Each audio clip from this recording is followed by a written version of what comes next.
Dax Radio. Transmission établie. Alors, qu'est-ce que vous voyez? Tout ce que je vois, c'est que... C'est quoi? C'est que j'aimerais mieux être chez Citroën pour les Dream Days. Pendant les Dream Days, la Saxo Bic est à partir de 52 000 francs.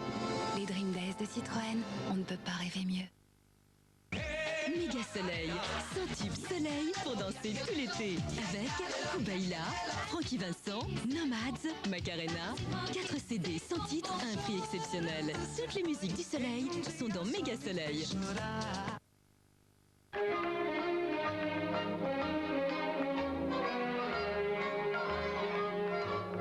Là, tout va bien. Vous êtes en pleine forme. Alors les mauvaises surprises de la vie, ça n'existe pas. Pourtant, si un jour vous êtes invalide, vous aurez besoin d'AG2R. Alors pour vous aider à tout prévoir, avec son assurance dépendance, AG2R est là, près de chez vous, jour après jour. AG2R Prévoyance, numéro 1 de l'assurance dépendance. Sud Radio présente Flamenco. Pour la première fois, retrouvez sur un double CD les plus grands classiques du flamenco. La musique andalouse a enfin trouvé son album de référence. Flamenco, un disque Universal Music. Pourquoi France Télécom a proposé 11 centimes la minute en local à Nicolas Rodier? Parce que Nicolas Rodier est ce qu'on appelle un fondu de rugby. Il ne parle que de ça. Et surtout au téléphone. Après l'entraînement, il appelle tous ses joueurs un par un pour disséquer encore toutes les actions. Alors un conseiller France Télécom lui a proposé la minute en local à 11 centimes. Parce que Nicolas Rodier est Nicolas Rodier, ce sera toujours à nous d'en faire plus.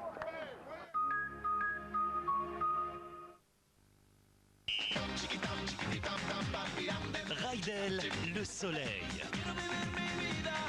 Rydell, la fièvre. Rydell, la fête. Rydell, son premier single, et Arriba.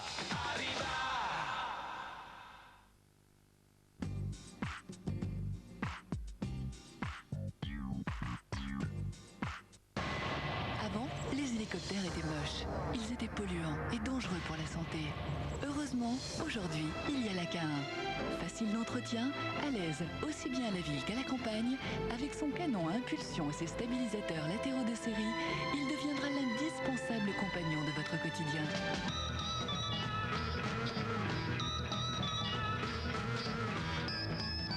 Même les flics d'Hélicops l'ont adopté. Alors vous aussi, adoptez-le. Du lundi au vendredi à 18h20 sur France 2.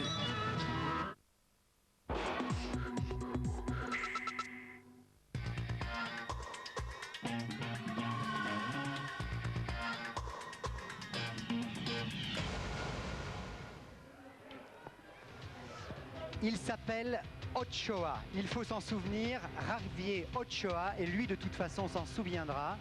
C'est sa première grande victoire et c'est même sa première victoire tout court.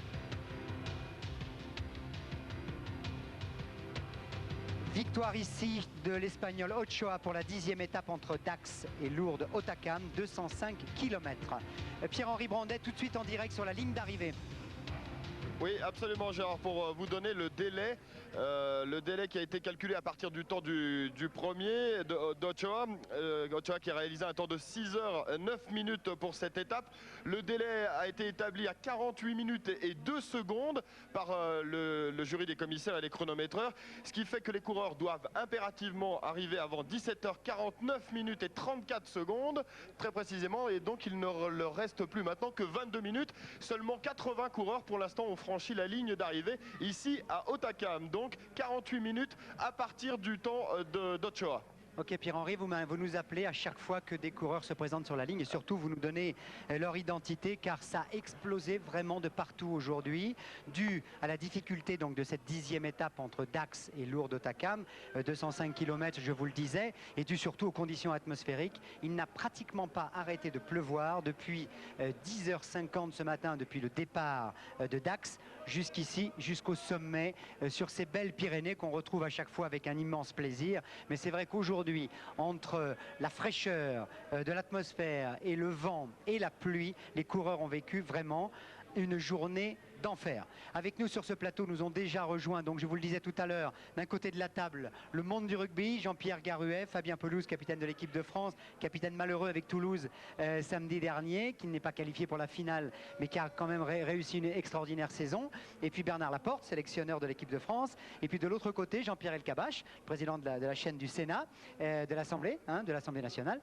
Et Jean-Marie Leblanc, le patron du Tour, Stéphane Roche, et puis encore d'autres invités qui vont se succéder dans quelques instants. On revoit maintenant une nouvelle fois l'arrivée d'Ochoa, les dernières secondes, les dernières minutes de la chevauchée fantastique de ce jeune Espagnol, 155 km d'échappée. C'est vrai que dans la première semaine du Tour de France, on a salué les audacieux, ceux qui partaient de très loin, mais croyez-moi, ce qu'a fait aujourd'hui Ochoa de l'équipe Kelmé, c'est tout simplement époustouflant.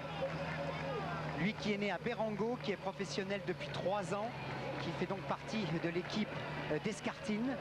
Il a osé démarrer très tôt ce matin avec Nico Matan, le Belge, de l'équipe Lotto, de l'équipe Cofidis, pardon, et Jackie Durand de l'équipe Lotto. Ils sont partis donc ensemble.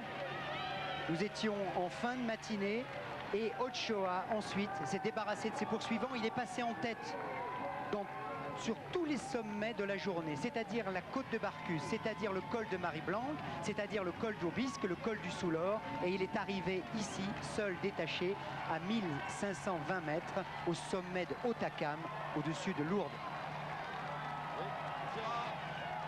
Au moment où Ochoa passe la ligne, on salue sa victoire. Pierre-Henri Brandet, vous êtes avec, justement, tenez, celui qui le premier a attaqué aujourd'hui et qui a longtemps été avec Ochoa, Jackie Durand. Oui, Jackie Durand avec l'analyse de cette étape, une étape que vous avez faite en tête pendant un moment avec Ochoa, et puis il y a eu cette chute dans la descente de Marie-Blanque. Ouais, pourtant moi j'avais été déjà lâché dans Marie-Blanque, j'ai pris aucun risque dans la descente, mais ma roue s'est dérobée de l'avant. Je sais pas ce qui s'est passé, s'il y avait une plaque de gasoil ou je sais pas, j'ai rien compris. Bon, parfois je descends vite, je tombe pas, là je suis descendu doucement, donc je suis tombé, mais bon, sans trop de gravité. Et malgré ces conditions météo particulièrement difficiles, ça ne vous a pas empêché d'attaquer, Jackie? Ouais, pourtant je m'étais promis de pas bouger, et puis en début de course j'étais vraiment en queue de peloton. Puis j'ai trouvé un moment idéal pour attaquer. Ouais, je me suis dit allez, pourquoi pas, on va faire un petit rallye. Et puis j'ai eu le plaisir, les derniers jours j'attaquais pour essayer de prendre le maillot jaune. Donc là aujourd'hui j'étais maillot jaune virtuel, donc c'est assez sympa, même si je ne l'ai pas porté, virtuellement je l'ai porté. À chaque fois en tout cas que vous dites que vous allez rester tranquille au sein du peloton, c'est à chaque fois à ce moment-là que vous partez, Jackie? Mais ouais, non vraiment honnêtement aujourd'hui je voulais vraiment rester au chaud.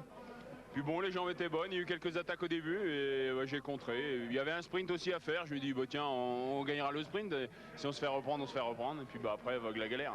Merci beaucoup, on vous laisse repartir, merci Jackie. Pierre-Henri, juste derrière vous, je crois que j'ai aperçu Blautzun qui arrivait. C'est Sandscott, pardon. Le coureur de Memory Card. Un petit mot? Oui, s'il parle anglais. En anglais One word of this stage. It was hard, it was long. C'était long, c'était difficile. I've been alone the whole day nearly. J'ai passé toute la journée tout seul. Now it's finished and we look for the next stage tomorrow. Et déjà, je pense à demain, je pense à l'étape de demain. We have to see tomorrow. We have to keep the smile even if it's bad weather and continue. Okay. Thanks. En tout cas, il a l'air grand sourire. Frais, ouais. Grand sourire et jolie petite fraîcheur en arrivant ici à Hautacam.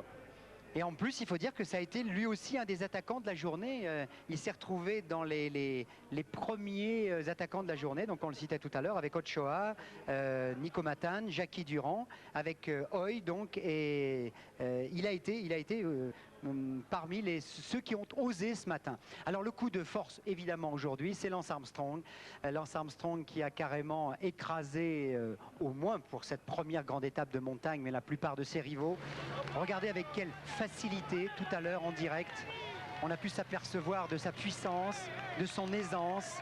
Il a dit qu'il aimait la pluie, il a dit qu'il aimait le froid, Lance, comme à Sestrières l'année dernière où il avait gagné. Regardez comment il lâche Pantani dans les premiers lacets vers la montée de Hautacam.